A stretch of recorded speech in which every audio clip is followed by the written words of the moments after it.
नमस्कार दोस्तों। हम बात करने वाले हैं रिलायंस फाउंडेशन ग्रांट के बारे में, जहां पर रिलायंस फाउंडेशन के द्वारा हमें विशेष रूप से 3 डॉक्यूमेंटेशंस भेजे गए हैं। मैं एक बार आप सभी को उन डॉक्यूमेंटेशन से भी जो है इंट्रोड्यूस कर देता हूं। चलिए मैं लेकर चलता हूं आपको मेरी स्क्रीन की ओर। यहाँ पर रिलायंस फाउंडेशन के द्वारा हमें 3 प्रकार के डॉक्यूमेंटेशन जो है प्रोवाइड किए गए, जिसमें से पहला है annexure 1 RF sample grant for work plan governance 2024 excel sheet में।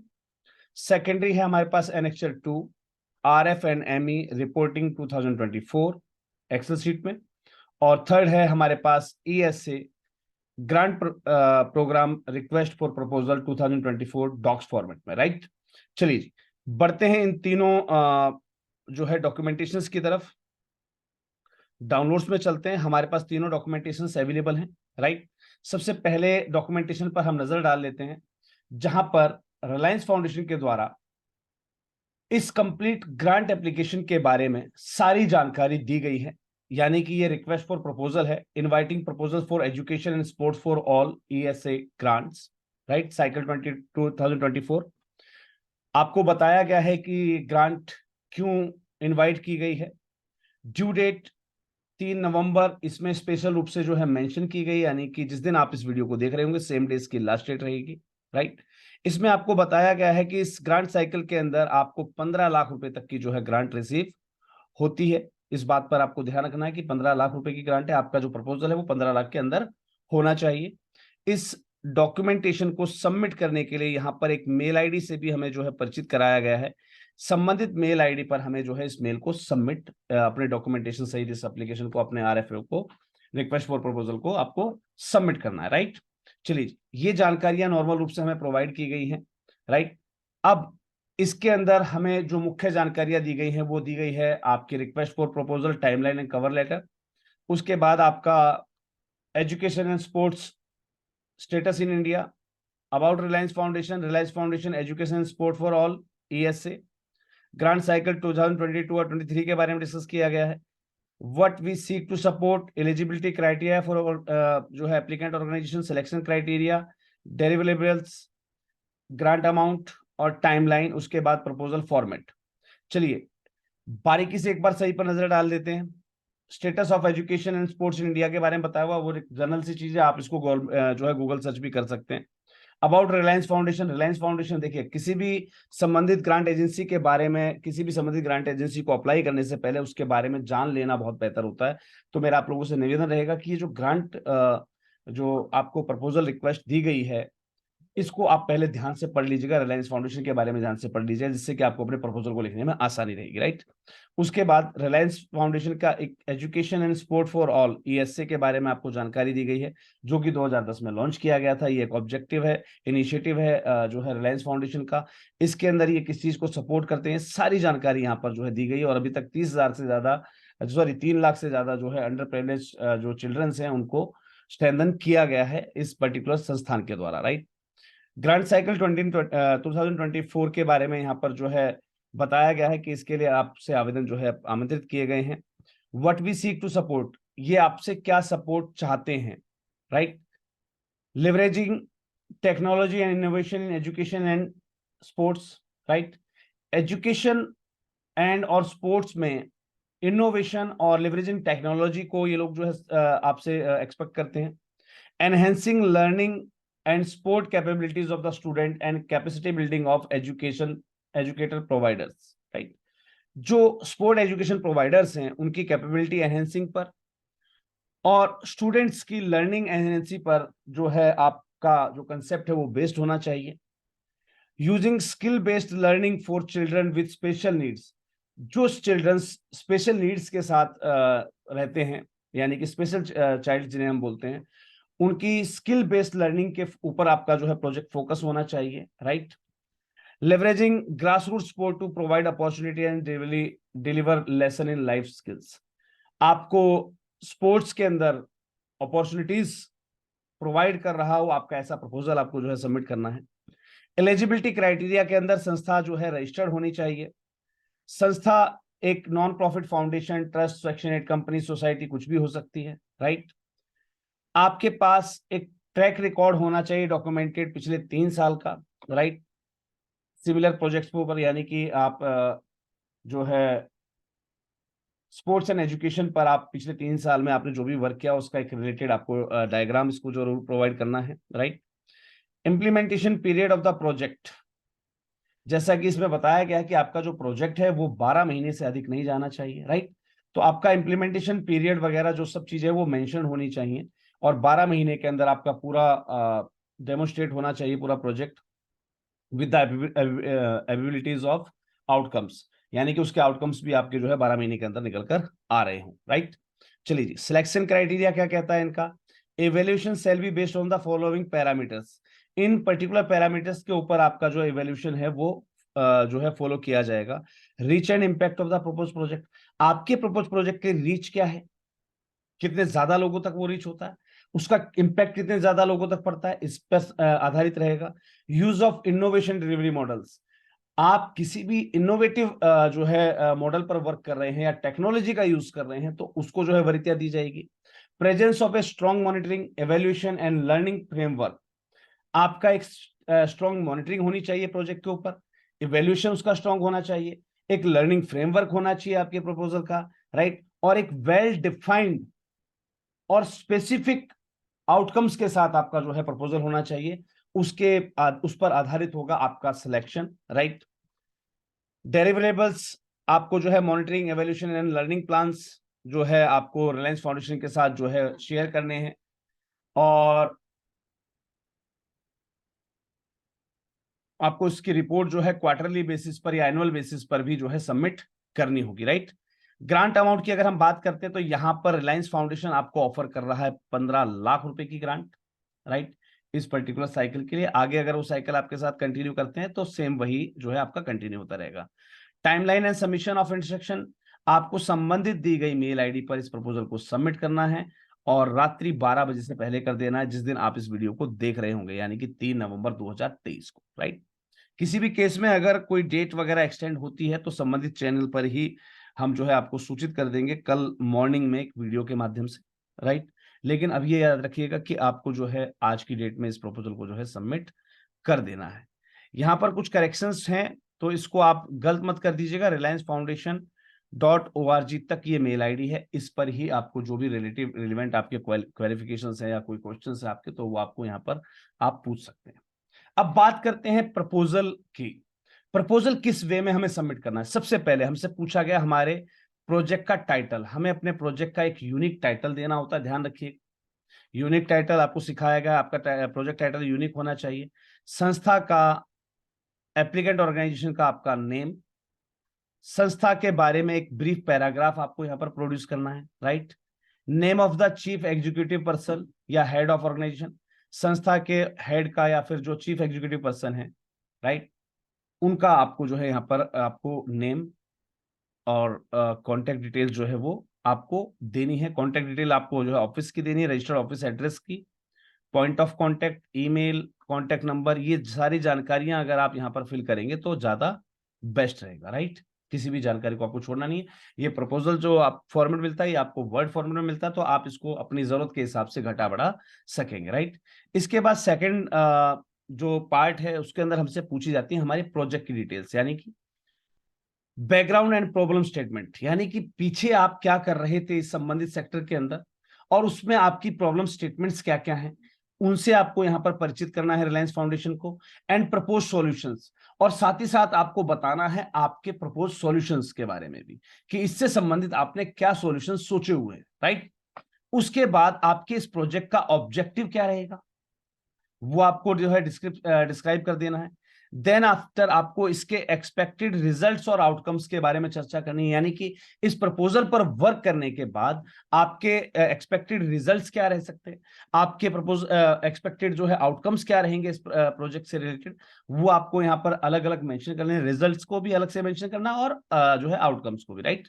चलिए जी, फाइनल बेनिफिशरीज, आपको एक पर्टिकुलर जो है नंबर्स प्रोवाइड करने हैं, नंबर ऑफ बेनिफिशरीज की, कि भाई नंबर ऑफ बेनिफिशरीज आपके एस्टिमेटेड कितने हो सकते हैं, जैसे इंस्टीट्यूशनल इंस्टीट्यूशन अगर आपके बेनिफिशरीज हैं, मान लीजिए आप 1 2 3 4 स्कूलों में आप जो है काम कर रहे हैं, इंस्टीट्यूशनल कोई काम कर रहे हैं, तो उसकी आपको लिस्ट दे देनी, भाई इतने स्कूल्स आपके बेनिफिटेड होंगे इस प्रोजेक्ट के माध्यम से, या फिर आप इतनी संख्या को, इतने चिल्ड्रंस को आप जो है प्रभावित करेंगे इस बेनिफिशरी के रूप में इस प्रोजेक्ट के माध्यम से, राइट। तो वो नंबर ऑफ काउंटिंग्स आपको देनी है। आप चाहे तो उसमें आप जो है मेल और फीमेल वर्क को दोनों को अलग कर सकेंगे, राइट, कोई दिक्कत नहीं उसके लिए। मेन एक्टिविटीज, आप संबंधित प्रोजेक्ट को इंप्लीमेंट में लेके आने के लिए क्या मेन एक्टिविटीज करने वाले हैं और उससे संबंधित क्या प्रोग्राम आप इंप्लीमेंट में लेकर आने वाले हैं, इसकी एक डिटेल रिपोर्ट आपको देनी होती है, जिसके लिए आपको एनेक्सर 1 का फॉर्मेट जो है दिया गया है, आपको एनेक्सर 1 के हिसाब से उस फॉर्मेट को फिल कर देना है। चलिए एक बार चलते हैं एनेक्सर 1 की ओर, तब तक हम इसको यहीं पर स्टॉप करके रखते हैं, राइट। चलिए जी, अब चलते हैं हम अपने एनेक्सर 1 की ओर। एनेक्सर 1 क्या कहता है, देखिए यहां पर आपको कुछ छोटे छोटे वेरिएबल्स दिए गए हैं, ध्यान देना है आपको। यहां पर आपको अपने की टास्क लिखने, की टास्क का मतलब मान लीजिए आप स्पोर्ट्स एजुकेशन से रिलेटेड आप वर्कशॉप करना चाहते हैं, आप इससे रिलेटेड जो है जागरूकता कार्यक्रम कर रहे हैं, इससे रिलेटेड आप ट्रेनिंग्स प्रोवाइड कर रहे हैं, इसके रिलेटेड आप आफ्टर स्कूल जो है प्रोग्राम या क्लासेस प्रोवाइड कर रहे हैं, यानी कि स्कूल टाइम के बाद आप कोई स्पोर्ट क्लासेस प्रोवाइड कर रहे हैं, ये आपके की टास्क हो गए, राइट। इसके लिए आपको कितने दिन रिक्वायर्ड हैं वो दिन यहां पर आपको मेंशन करने हैं। स्टार्ट डेट क्या रहेगी आपकी एस्टिमेटेड, एंड डेट क्या रहेगी। ऑनरशिप, ऑनरशिप का मतलब मान लीजिए अगर आप इस वर्क को किसी इंस्टीट्यूशन के माध्यम से करें, यानी कि कोई इंप्लीमेंटिंग एजेंसी आपके साथ है, राइट, तो आप इसमें ईआई यानी कि सॉरी ईए इंप्लीमेंटिंग एजेंसी, राइट, उसको आप टैग करेंगे, यानी कि ओनरशिप उसकी किसके पास रही, इंप्लीमेंटिंग एजेंसी के पास, राइट। अगर आप यहां पर सेमिनार वेबिनार खुद कंडक्ट कर रहे हैं तो आप ओनरशिप में कौन रहा, आप रहेंगे, राइट। और यहां पर रही कमेंट की बात, अगर आपको इसके बारे में संबंधित कोई और क्लैरिफिकेशन देना है तो आप यहां कमेंट्स के अंदर भी उसको मेंशन कर सकेंगे, राइट। तो आप यहां पर चाहे 4 5 या 6 अपने जो भी टास्क हैं, जितने भी टास्क आप करना चाहें उसके हिसाब से आप यहाँ पर टास्कों की संख्या बढ़ा सकते हैं। तो मेन टास्क आपको कर देने, मान लीजिए यहाँ पर वेबिनार हो गए, यहाँ पर सेमिनार्स हो गए, यहाँ पर आपके जो है स्पोर्ट्स हो गए, किसी प्रकार के आप हो गए टूर्नामेंट्स वगैरह करवा रहे हैं, टूर्नामेंट्स हो गए यहाँ पर। नीचे फिर आपका जो है आफ्टर स्कूल क्लासेस हो गई, है ना, क्लासेस आफ्टर स्कूल, तो स्पोर्ट्स क्लासेस आफ्टर स्कूल मान लीजिए यहाँ पर 5वें नंबर पर आपका वो आ गया।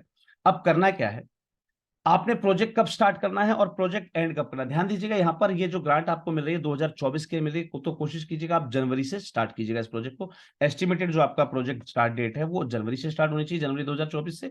और प्रोजेक्ट एंड आप जो है इसको सितंबर तक लेके जाइएगा, क्योंकि उसके 3 महीने बाद आपको उसको सस्टेनेबिलिटी में भी दिखाना होगा, राइट। इन्होंने कहा है कि स्पेशल सस्टेनेबिलिटी पे जरूर आपको काम करना है और पूरे साल से ज्यादा का प्रोजेक्ट लेके नहीं चलना है, यानी कि आपका प्रोजेक्ट जो है 12 महीने से ऊपर नहीं होना चाहिए और उसका बजट जो है 15 लाख से ज्यादा नहीं जाना चाहिए, राइट। तो प्रोजेक्ट की स्टार्ट डेट और एंड डेट हम यहाँ पर एक डाल देंगे प्रोजेक्टेड, राइट। उसके बाद करना क्या है, मान लीजिए यहाँ पर हमने की टास्क के अंदर हमने जो है पहला टास्क दिया था टूर्नामेंट का, तो टूर्नामेंट की सब एक्टिविटीज यानी कि आप क्या क्या कहां कहां करने वाले हैं उसकी संबंधित डिटेल्स आपको यहां पर डालनी है। एक्टिविटी 1.0 में क्या डालना है आपको, टूर्नामेंट। मान लीजिए हमारे पहले वाले पॉइंट में लिखा था टूर्नामेंट, तो हम यहाँ पर क्या करेंगे, टूर्नामेंट यहाँ पर पहला पॉइंट डालेंगे और उसके बाद 1.1 में हम टूर्नामेंट कहाँ कहाँ करने जा रहे हैं उसकी डिटेल्स डालेंगे, सब एक्टिविटीज की, राइट। उसके लिए कितने दिन रिक्वायर्ड रहेंगे, स्टार्ट डेट क्या रहेगी, एंड डेट क्या रहेगी, राइट, रिवाइज एंड डेट क्या रहेगी, राइट, डिलीवरेबल्स क्या रहेंगे उसके, आपके टास्क ओनर कौन रहेगा। यानी कि कई बार क्या होता है आपके प्रपोजल के अंदर कई लोग होते हैं, जैसे प्रोजेक्ट मैनेजर हुआ या जो है स्पेशल एजुकेटर रहा या फिर मान लीजिए आपका कोई कोच रहा, तो आप उस टास्क ओनर के रूप में उसको आप रिप्रेजेंट करेंगे, राइट। आपका एक्सटेंड ऑफ डिले, आप जो है एक्सटेंड ऑफ डिले भी आप यहां पर डाल सकते हैं, भाई ज्यादा से ज्यादा एक कार्यक्रम 3 हफ्ता लेट होगा, 2 हफ्ता लेट हो सकता है, इससे ज्यादा नहीं। स्टेटस सभी का नोट स्टार्टेड ही रहेगा क्योंकि अभी आपने इसको स्टार्ट नहीं किया। और याद रखिएगा, मान लीजिए यहां पर आपका जो है आपने स्टार्ट डेट डाली जनवरी के महीने में 3rd वीक, तो यहां पर आप देखेंगे आपको साइड में एक चार्ट और दिया हुआ है, तो 3rd वीक यहाँ पर कहां पर आ रहा है, ये 26 जनवरी के आसपास, राइट। तो मान लीजिए यहां पर आपका पहला टास्क पूरा, तो इस वाले हिस्से को आप क्या करेंगे, इसको आप जो है इसको कलर आउट कर देंगे, राइट। चलिए जी, यहां पर मान लीजिए आप दूसरे टास्क के बारे में बात करें, आपकी दूसरी एक्टिविटी, आप मान लीजिए बेनिफिशियरी सिलेक्शंस वगैरह कर रहे हैं। पहले टास्क के अंदर बेनिफिशियरी सिलेक्शन आता है, वैसे मैंने थोड़ा सा गलत कर दिया, पहले टास्क में क्या है बेनिफिशियरी सिलेक्शन, आपने किन किन स्कूलों का चयन किया, किन किन बेनिफिशियरीज का चयन किया, तो मान लीजिए वो आपका जनवरी के लास्ट वीक में आ गया और अब यहाँ पर आप डाल रहे हैं भाई हम टूर्नामेंट्स करवाएंगे या हम जो है आफ्टर स्कूल क्लासेस हम जो अरेंज कर रहे हैं, मान लीजिए आफ्टर स्कूल क्लासेस आपकी फरवरी से या मार्च से स्टार्ट हो रही हैं, तो आप क्या करेंगे यहाँ पर, मान लीजिए आपका मार्च के अंदर क्लासेस स्टार्ट हो रही है, तो मार्च के अंदर जैसे मान लीजिए हम कह रहे हैं कि भाई हम फर्स्ट वीक के अंदर सारी क्लासेस अटेंड करेंगे, तो ये जो आपके पास पॉइंट आ रहा है, देखिए यहाँ पर आपका पॉइंट आ रहा है कौन सा, एक्टिविटी 2.1 का, हम इसको टैग कर लेते हैं, थोड़ा सा लाइन हमारी लंबी हो जाएगी। तो हमें कहां पर आना है, मार्च के अंदर फर्स्ट वीक के अंदर, राइट। मान लीजिए ये हमारा फर्स्ट वीक है, ठीक है, हम इसको जो है डॉटेड कर देंगे, क्लियर है। तो ये चार्ट भरना आपको आ जाएगा। इसी प्रकार से जौन जौन सी एक्टिविटी आपकी जब जब संपादित होगा, मान लीजिए हमारा मार्च के फर्स्ट वीक में भी है, ठीक है, इसका फिर हमारा जो है अप्रैल के फर्स्ट वीक में भी है, मान लीजिए हमने इसको अप्रैल के फर्स्ट वीक में भी जो है हमने सोचा हुआ है इसको कंप्लीट करने का, हम इसको जो है मई के फर्स्ट वीक में भी करना चाह रहे हैं, राइट। हमारे हर मंथ के प्रोग्राम जो है हमारा शेड्यूल है, तो हम इस हिसाब से जो है अपना यहाँ पर पूरा वेरिएबल्स जो है हम यहाँ पर इतने हिस्से को जो है अपना ब्लर कर सकते हैं, राइट। तो ये आपके जो है इस प्रकार से आपको इस चार्ट को कंप्लीट करना है। देखिए यहाँ पर भी आप देखेंगे तो सितंबर तक इसने कंप्लीट करने के लिए कहा है, क्योंकि उसके बाद के जो 3 महीने रह गए आपके, वो रहेंगे आपकी सस्टेनेबिलिटी पर वर्किंग के लिए, राइट, कि आपका प्रोजेक्ट सस्टेनेबल कैसे होगा, और उसको आपको प्रूव करना होगा that it is now sustainable in the last 12th month, right. चलिए जी। तो यहाँ पर आपको वही मैंने आपको बताया कि ऊपर जो आपने एक्टिविटीज दी हैं वो एक्टिविटीज आपकी 1 2 3 4 में रहेंगी, और इसके लिए एक्टिविटीज के जो सब एक्टिविटीज हैं वो आप नीचे यहाँ पर जो है मेंशन करते जाएंगे। तो इस प्रकार से आपको एनेक्सर 1 को फाइल करना। चलिए एनेक्सर 1 की बात पूरी हो गई। अब वापस चलते हैं अपने हम एप्लीकेशन फॉर्म की ओर। हमने आपको बताया था कि हम यहाँ पर जो है एनेक्सर 1 को कंप्लीट कर चुके हैं। देखिए यहाँ पर हम एनेक्सर 1 को कंप्लीट कर चुके हैं। अब बात करते हैं experience in the project location. आप संबंधित एरिया, यानी कि आपके खुद के क्षेत्र के अंदर आप ये काम कर रहे होंगे, राइट। तो उस क्षेत्र के अंदर आपका एक्सपीरियंस क्या आ रहा है, देखिए हो सकता है आपके जो टीममेट्स हैं, आपकी संस्था के जो मेंबर्स हैं, वो वहीं के पैदाइश हों, है ना। वो लोग वहां की भोली बोली भाषा, वहां के चाल ढाल, लोगों की सोच, सब चीजों से परिचित हो सकते हैं। आप जिस इंस्ट्रक्टर को आप अपॉइंट कर रहे हैं, आप जिस जो कोच को आप जो है अपॉइंट कर रहे हैं, वो कोच वहां का लोकल हो सकता है। ये जो आपका experience with the project location है, ये आपको बड़ी सावधानी से इसके अंदर जो है फिल कर देना है, और इसके अंदर एक टारगेट बेनिफिशियरी जो है आपको यहाँ पर डाल देना है, राइट। चलिए जी। कोर टीम की बात करते हैं। तो कोर टीम के अंदर आपके साथ बहुत सारे लोग जुड़ जाते हैं। कोर टीम के अंदर भाई देखिए प्रोजेक्ट जो है प्रोजेक्ट कोऑर्डिनेटर भी होगा, उसके बाद स्पोर्ट्स एजुकेट स्पोर्ट जो है कोच भी होगा, एजुकेटर भी होगा, राइट। तो इस प्रकार से पूरी जो टीम आपकी इसकी बनेगी, वो टीम के बारे में आपको उनके रोल्स के साथ आपको यहाँ पर इंडिकेट कर देना, और उनका कोई पिछला एक्सपीरियंस रहा हो, या उनके ऊपर आपने क्या लाइबिलिटीज डाली हैं, क्या रिस्पॉन्सिबिलिटीज डाली हैं, वो सब आपको यहाँ पर मेंशन कर देनी। आपको फिर कम्युनिकेशन प्लान के बारे में लिखना। कम्युनिकेशन प्लान का मतलब कि आप रिलायंस फाउंडेशन को कम्युनिकेट कैसे करेंगे। तो इन्होंने ऑलरेडी हमें गाइड किया हुआ कि भाई हर 6 महीने के अंदर आपको रिपोर्ट जमा करनी, साल के लास्ट में आपको रिपोर्ट जमा करनी है। तो यहाँ पर हम इसको मेंशन कर सकते हैं भाई हम एवरी मंथ तो अपनी जो है मंथली प्रोग्रेस रिपोर्ट यानी कि एमएसपी हम सबमिट करेंगे, और हर 6 महीने में क्वार्टर रूप से हाफ ईयरली और ईयरली, तीनों तरीके से हम जो है वहां भी हम अपनी प्रोग्रेस रिपोर्ट जो है रिलायंस फाउंडेशन को जो है सबमिट करेंगे। तो आपको तीनों चारों पॉइंट आपको डिस्क्राइब कर देना, यानी कि एक तो हो गया आपका मंथली रिपोर्ट के बारे में, एमएसपी के बारे में, उसके बाद आपकी क्वार्टरली रिपोर्ट, आपकी हाफ ईयरली रिपोर्ट और ईयरली रिपोर्टिंग, राइट। तो वो आपको जरूर आपको यहाँ पर मेंशन कर देना कम्युनिकेशन प्लान के अंतर्गत, राइट। डिटेल बजट, आपको एक डिटेल बजट शीट बनानी है एक्सेल के ऊपर, ठीक है। अब ऑब्वियस सी बात है बजट शीट के अंदर क्या क्या आएगा भाई, जो जो आपने कोच हायर किए हैं, आपके पास जो है टीचर्स हायर किए हैं आपने स्पोर्ट्स एजुकेशन के लिए, राइट। तो वो सारी चीज बजट शीट के अंदर आ जाएगी। आपने जो भी खर्चा किया है, मान लीजिए आप प्रोग्राम्स कर रहे हैं, आप टूर्नामेंट करवा रहे हैं, वटेवर जो भी आप कर रहे हैं, तो उससे संबंधित आप यहाँ पर किट वगैरह मंगानी पड़ रही है आपको स्पोर्ट्स एजुकेशन के लिए, तो वो सारे आपको बजट शीट के अंदर डाल के आपको अपना पूरा बजट बना लेना होता है। जिस हिसाब से आपका खर्चा, उस हिसाब से आपका बजट बनाइएगा, लेकिन कोशिश कीजिएगा आपका बजट जो है 15 लाख से ज्यादा ना जाए, जो कि यहाँ पर सीमित किया गया है, राइट। आपका मॉनिटरिंग और इवैल्यूएशन प्लान क्या रहेगा, उसके बारे में आपको जो है एनेक्सर 2 फाइल करना। चलिए अब बढ़ते हैं एनेक्सर 2 की ओर, राइट। अब बढ़ते हैं एनेक्सर 2 की ओर। एनेक्सर 2 में करना क्या होता है, जो भी आपकी एक्टिविटीज हैं, उन एक्टिविटीज का आउटपुट इंडिकेटर क्या रहेगा, राइट।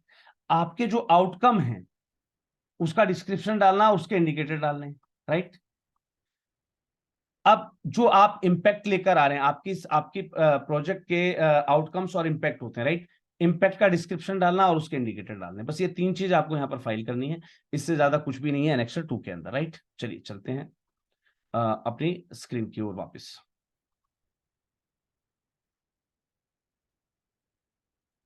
सस्टेनेबिलिटी, बात करते हैं अब सस्टेनेबिलिटी की।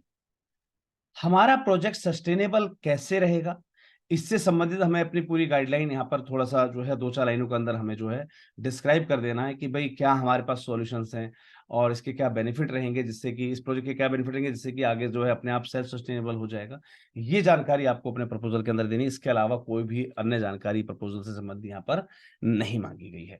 चलिए जी, अब बात कर लेते हैं यहाँ पर पार्ट 3 आपसे मांगा गया ऑर्गेनाइजेशन डिटेल, यानी कि आपकी संस्था का प्रोफाइल। जाहिर सी बात है, संस्था के प्रोफाइल के अंदर संस्था का vision, values, theory of change, overall reach आपकी क्या है, लीडरशिप टीम कौन कौन सी है आपकी, उसकी डिटेल प्रोवाइड करनी होती है, right, including relevant experience and year of experience, right. आपके बोर्ड मेंबर्स की डिटेल आपको प्रोवाइड करनी होती है, आपकी एनुअल रिपोर्टिंग, ऑपरेटिंग जो एक्सपेंडिचर्स हैं उसकी रिपोर्ट आपको प्रोवाइड करनी है, ऑर्गेनाइजेशन जो आपका स्ट्रक्चर है वो आपको प्रोवाइड करना है, फंडिंग पार्टनर्स अगर आपके पास पहले से कोई थे या आप पहले किसी प्रोजेक्ट में काम करेंगे उसके संबंधित जो भी फंडिंग पार्टनर्स हैं उसकी डिटेल आपको डिस्क्लोज करनी है, आपके जो पास्ट ओनर्स थे उनके आप रेफरेंस भी आप यहाँ पर यूज कर सकते हैं। तो यहाँ पर आपको 2 रेफरेंस जो है आपको यूज करने, including their name, organization and contact details. तो ये आपसे मांगा गया है आपके ऑर्गेनाइजेशन का पार्ट। अब बात करते हैं चौथे पॉइंट की। आपको कॉम्प्लियंस चेकलिस्ट को ध्यान से पूरा कर लेना है। इसको याद रखिएगा, कॉम्प्लियंस चेकलिस्ट को आप अलग से पीडीएफ निकाल लीजिएगा, पीडीएफ सॉरी अलग से आप जो है वर्ड में टाइप कर लीजिएगा, सेम इसको यू का यू कॉपी कर लीजिएगा।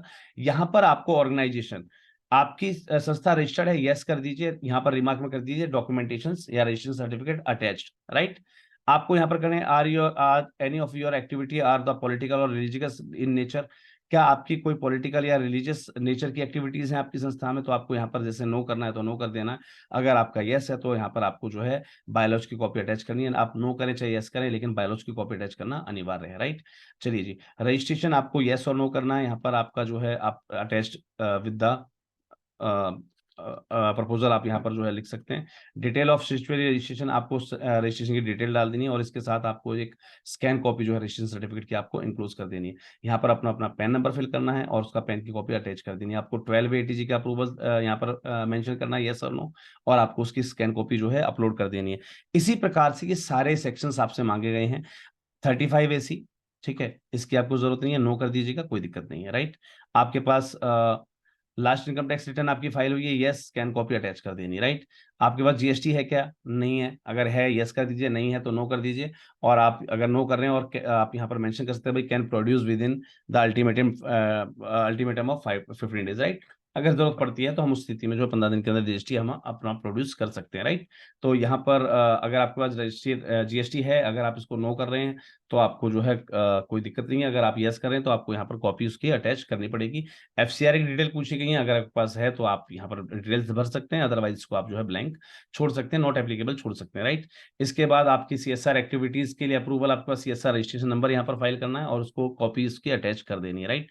इसी प्रकार से आपकी ऑडिट्स वगैरह संबंधित सारे डॉक्यूमेंटेशन आपसे मांगे गए, ये सारे डॉक्यूमेंटेशन आपको जो है वहां पर कंप्लीट 3 साल की ऑडिट के साथ, फाइनेंशियल स्टेटमेंट के साथ आपको जो है इस प्रपोजल के साथ आपको सबमिट करने रहेंगे। इसके अलावा आपसे मांगा गया है कैंसिल चेक, बैंक का मैंडेट फॉर्म, आप बैंक में जाकर मैंडेट फॉर्म ले सकते हैं, उसको आपको साइन करवा के सबमिट करना है। एड्रेस प्रूफ के अंदर आपको पता होना चाहिए, एड्रेस प्रूफ के अंदर या तो बैंक की स्टेटमेंट मान्य होती है या फिर बिजली का बिल मान्य होता है, या फिर कोई ऐसा लीगल डॉक्यूमेंटेशन, ऐसा कोई रजिस्ट्रेशन डॉक्यूमेंट जिस पर आपका complete address with phone number आया हुआ हो, राइट। तो यहाँ पर आप उसको अटैच कर सकते हैं। पैन कार्ड की कॉपी आपको डिस्क्लोज कर देना, 12 ATG का रजिस्ट्रेशन आपको डिस्क्लोज कर देना, सीएसआर रजिस्ट्रेशन आपको यहाँ पर डिस्क्लोज कर देना है। तो ये सारी फॉर्मेलिटीज सबमिट करके आप अपना प्रपोजल आज रात्रि 12 बजे तक जो है सबमिट कर सकते हैं। चलिए, मिलता हूं अगली एक और वीडियो में, जो कि हमारे कॉरस्पॉन्डिंग चैनल, आप सभी को पता होना चाहिए, आप सभी को ज्ञात होना चाहिए, मैं आपके साथ शेयर कर देता हूं। हमारा एक कॉरस्पॉन्डिंग चैनल है, मैं आपको सर्च करवा देता हूं। आपको यूट्यूब पर जाना है, यहां पर आपको सर्च करना है the NGO Guru 2, the NGO गुरु 2 आपको लिखना है। आपको यहां पर हमारा ये है हमारा main channel, right, the NGO गुरु के नाम से। एक चैनल आपको यहां पर और मिलेगा,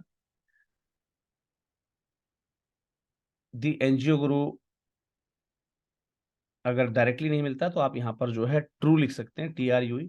तो यहाँ पर आपको सेकंड चैनल मिल जाएगा, the NGO Guru true companion of NGOs. इस चैनल पर आपको आना है। इस चैनल पर इस प्रपोजल से संबंधित डिटेल्ड वीडियो हमारे द्वारा जो है अपलोड कर दी गई है, राइट। यहाँ पर हमारे द्वारा जो है डिटेल वीडियो जो है अपलोड कर दी गई है, जो कि 9 बजे पब्लिश हो जाएगी। आप उसे देखकर अपना प्रपोजल जो है साइड बाय साइड रेडी कर सकते हैं। पूरी वीडियो में पूरा प्रपोजल लिखना सिखाया गया है। तो आप उम्मीद करता हूं कि आज इस प्रपोजल को जो है भरकर जरूर से जरूर सबमिट कर देंगे। चलिए, मिलते हैं आपसे अगली किसी और वीडियो में नई किसी जानकारी के साथ। और ध्यान रखिएगा, हमारे जो सेकेंडरी चैनल है उसको सब्सक्राइब करना मत भूलिएगा, और ये जानकारी आपको अगर अच्छी लगी हो तो शेयर करना मत भूलिएगा। और अब हमारे चैनल पर लगातार 87 ग्रांट्स की वीडियोस डेली रात्रि 8 बजे अपलोड की जाना शेड्यूल कर दी गई हैं। यानी कि लगातार 90 डेज और 87 grant applications continued from the date today, right. तो रोजाना रात्रि 8 बजे चैनल को देखना मत भूलिएगा। यहां पर रोजाना एक नई ग्रांट से आपको इंट्रोड्यूस कराया जाएगा, और हमारा पूरा प्रयास रहेगा कि हमारे समवर्ती चैनल पर हम आपको संबंधित प्रपोजल की जो है राइटिंग या उस संबंधित प्रपोजल को कैसे सबमिट करना है, उसको कैसे बनाना है, वो सारी जानकारी भी हम साथ साथ यहां पर आपको प्रोवाइड करते रहें। चलिए, मिलते हैं अपनी किसी और वीडियो में नई किसी जानकारी के साथ। तब तक के लिए सभी को जय हिंद, जय भारत, धन्यवाद।